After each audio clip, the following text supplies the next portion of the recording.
Olhem, já se pensou nisto? Porque é que parece que algumas pessoas enriquecem com alguma facilidade, enquanto outras passam a vida inteira a lutar? No livro Pai Rico, Pai Pobre, Robert Kiyosaki argumenta que a resposta não está no salário, mas sim na mentalidade. Vamos tentar perceber qual é a chave que, segundo ele, distingue os ricos de todos os outros. Bem, a base disto tudo é a história do próprio autor. Ele cresceu a receber conselhos de duas figuras paternas, muito diferentes. Por um lado, o pai biológico, um académico brilhante, que ele chama de pai pobre, e por outro, o pai do melhor amigo, um empresário com pouca educação formal, o pai rico. E as filosofias deles eram como a noite e o dia.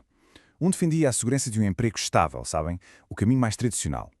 O outro abraçava o risco, mas um risco calculado, e a inteligência financeira. Foram estas duas visões completamente opostas do mundo que acabaram por definir o futuro dele. Então, a questão que fica no ar é esta. Com dois mentores a apontar em direções totalmente opostas, qual é o caminho que leva mesmo à riqueza? É isso que vamos ver. A primeira parte foca-se precisamente nisto, nesta história dos dois pais. Vamos mergulhar nas visões do mundo que os separavam de uma forma tão profunda. E a diferença, olhem, começava logo na própria essência do dinheiro. Para o pai pobre, o amor ao dinheiro é a raiz de todo o mal.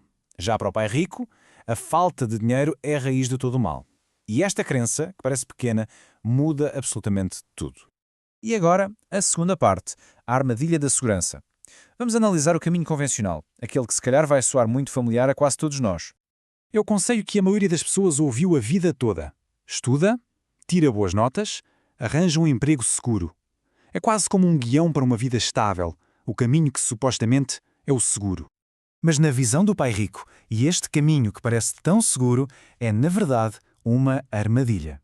Leva-nos diretamente para o que ele chama de corrida dos ratos, aquele ciclo vicioso em que se trabalha mais para ganhar mais, só para gastar mais, e no fim do dia estamos presos no mesmo sítio. E o ciclo parece quase automático, não é? Começa na escola, levam ao emprego e depois a roda começa a girar cada vez mais depressa. Ganhamos mais, compramos uma casa maior, um carro melhor e de repente estamos presos. O medo de perder aquele salário começa a ditar todas as nossas decisões.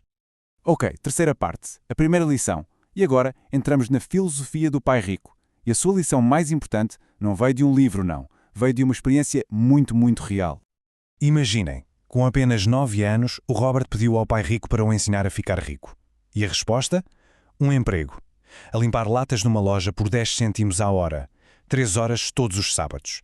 Mesmo para a época, era um salário ridículo. Claro, depois de semanas a fazer este trabalho repetitivo e super mal pago, o Robert explodiu. Confrontou o pai rico a sentir-se explorado, enganado e acusou-o de não lhe ter ensinado absolutamente nada. A resposta do pai rico foi completamente inesperada. Ele explicou que a experiência era a lição. Aquela frustração, o sentimento de ser mal pago, de estar preso, era exatamente o que a maioria das pessoas sente a vida inteira a trabalhar por um salário. E aqui está a grande revelação. O pai rico estava a mostrar a diferença de mentalidade. As pessoas na corrida dos ratos trabalham arduamente pelo dinheiro.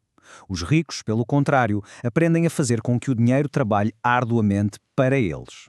E para levar a lição mesmo até ao fim, o pai rico fez uma proposta ainda mais radical. Continuar a trabalhar, mas agora de graça. O objetivo era libertar a mente dele daquela necessidade do salário, forçando-o a procurar outras formas de criar valor e gerar rendimento. Quarta parte. Como escapar da corrida dos ratos? Bem, esta lição mostra que o que nos prende não são os números, mas a nossa própria psicologia. São as emoções. Segundo o pai rico, há duas emoções que basicamente controlam a vida financeira da maioria das pessoas. Primeiro, o medo. O medo de não ter dinheiro, que nos faz aceitar qualquer emprego. E depois, o desejo. O desejo por tudo o que o dinheiro pode comprar, que nos faz gastar tudo. Este é o motor da corrida dos ratos. O livro muda a nossa perspectiva sobre o que é um emprego. Receber um salário só alivia temporariamente o medo e o desejo, mas nunca resolve o problema de fundo, que é a falta de educação financeira. É, no fundo, como pôr um penso rápido numa ferida profunda. E chegamos à parte final, escolher um caminho. No fundo, tudo se resume a uma escolha entre estas duas filosofias. O livro defende que, embora nenhum caminho seja necessariamente mau, só um é que leva à verdadeira liberdade. A diferença é muito clara. O caminho do pai pobre é ser um bom empregado, a trabalhar na roda para manter o sistema a funcionar. O caminho do pai rico é ser o dono do sistema, a máquina que gera o rendimento. Um foca-se na segurança do emprego, o outro na criação de ativos. Esta é, se calhar, a ideia mais forte do livro todo. A armadilha não é externa, não é a economia, não é o governo, a armadilha é interna. É o medo e a ignorância que nos mantêm presos.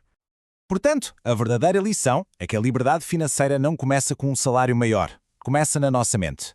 Começa com o conhecimento para dominar as emoções, para ver oportunidades onde outros só veem risco e para escolher pensar em vez de apenas reagir. Pai Rico, Pai Pobre não oferece uma fórmula mágica, mas sim uma mudança fundamental de perspectiva.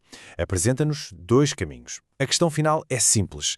Que mentalidade está a guiar as nossas próprias escolhas?